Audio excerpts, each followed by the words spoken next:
So I just wanted to go ahead and show you how some of the wireframes that I've done for companies in the past have ended up looking. This is obviously a more in-depth document, but sometimes it's quite helpful to see how best to present wireframes in a client situation.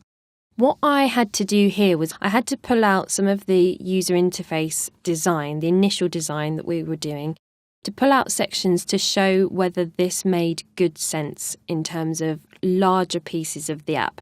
So what I've done here is actually pulled out, in a similar vein to our diary application, this was quite a heavy content app. And it was necessary to pull out each section and show them what would be in each of these sections themselves. The reason for this is it was going to be duplicated a lot. So we needed to make sure that we had the spacing correct, that the text was easily read, and that the sizes of the images were appropriate for each of the sections. So sometimes what I do for wireframes is they'll still be quite clean as they were in the previous video, but I will pull out sections like this and overlay numbers on top of them, and then just simply show on the right-hand side over here what those correspond to and why I may have had to make some UX choices that I've had throughout the process.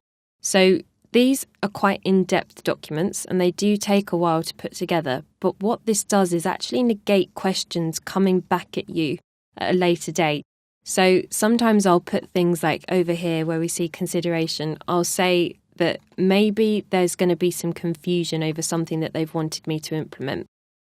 If there's something I don't necessarily agree with, but through meetings or anything that's come up, I've had to kind of bend slightly. Maybe it's that you have to add adverts in that always end up slightly spoiling apps, or there's some other consideration that's come up. I'll always bring it up within one of these documents at the wireframe stage and just say, hey, you might want to just have a think about the way that this is working because I'm not entirely convinced this makes good UX sense.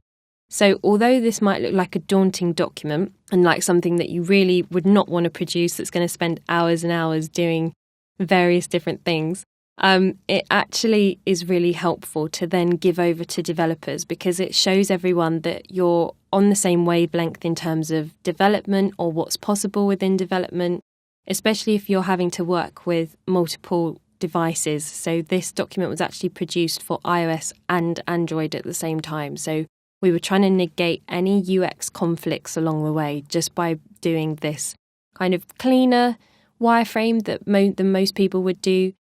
But for bigger projects, it can be imperative, especially if you have sections that need to be repeated or changed, such as widgets that may bring in different forms of content.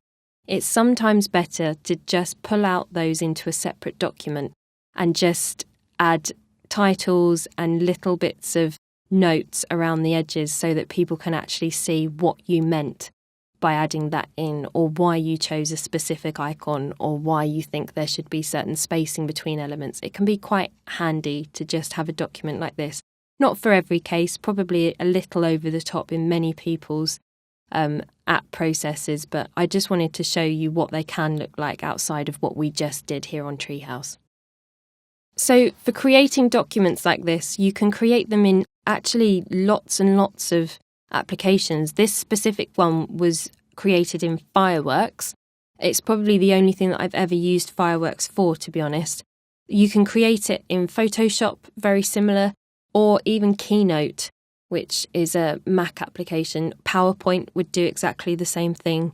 You pretty much use any form of graphic editing software. You might even be able to use something like Microsoft Word or Pages for Mac just to simply pull in screenshots. It's anything that makes it easy to annotate on top of. I know there's a lot of apps out there that do that, but personally this was done in Fireworks. Going forward, I would probably use Sketch for something like this again.